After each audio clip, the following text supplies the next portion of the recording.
সাত সকালে ভয়াবহ পথ দুর্ঘটনা ঘটল পুরাতন মালদার নারায়ণপুর এলাকায়। নিয়ন্ত্রণহীন লরি ধাক্কা মেরে একজনের মৃত্যু হলো, আহত হলেন তিনজন। জানা গেছে এদিন সকাল 6:30 নাগাদ পাথর বোঝাই লরি একটি 12 নম্বর জাতীয় সড়কের মালদা থেকে গাজলের দিকে যাচ্ছিল।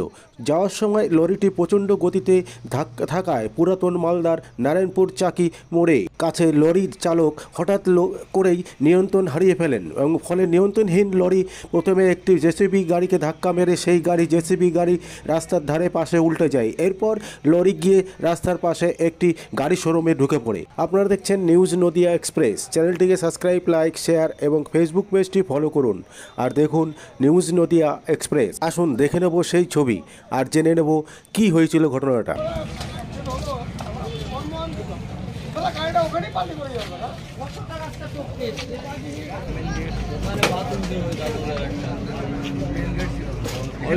মারা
শুনে নেব এলাকার মেম্বার কি বলছেন।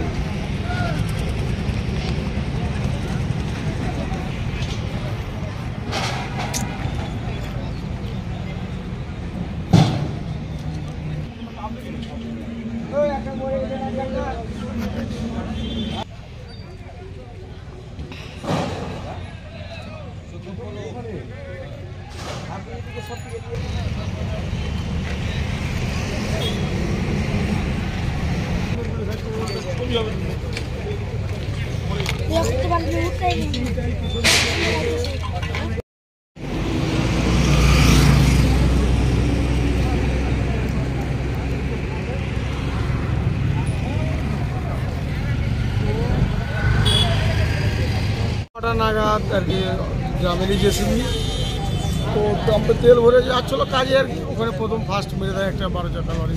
আচ্ছা, আসার পরে এখানে যে রয়্যাল গার্ডে নাইট গার্ড একজন থাকেন, তিনার ওপর দিয়ে তো পাশের বাউন্ডারিগুলো সব ভেঙে দিয়েছে।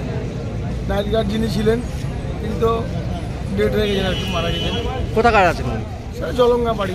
আচ্ছা, এখন বাকি জেসিবি ড্রাইভার খালাসির অবস্থাও খুব একটা ভালো জায়গায় নেই, সেই সিরিয়াস অবস্থায়। কোথায় আছে? হাসপাতালে ভর্তি? হসপিটালে, মালদা মেডিকেল কলেজে। তো এই লরিতে কি আছে? লরিতে পাথর লোডে। পুলিশ এসছে ঘটনাস্থলে? হ্যাঁ, এলাকাবাসী হিসাবে এখন যে সময় ঘটনাটা ঘটে সে সময় তো লোকজনের সংখ্যা খুব কম ছিল এবং কী অবস্থায় ছিল, তবে লরির যে স্পিড ছিল, তবে স্পিডগুলো খুব গতিবিধি অনেক বেশি ছিল। কবে এসছে গাড়িটা? হ্যাঁ, এরপরেভাবে আসে এবং জনগণের দাবি এবং আমাদের ব্যক্তিগত দাবি লরির যাতে স্পিড মেশিনগুলো কেন বসানো হয় সরকারিভাবে, সেটা জনগণের দাবি। স্পিড মেনটেন্স করেই যদি গাড়িগুলো চলাচল করে তাতে মনে হয় অনেকটাই মানুষ সুরক্ষায় থাকবে। আপনার নাম? মোহাম্মদ শামসুল।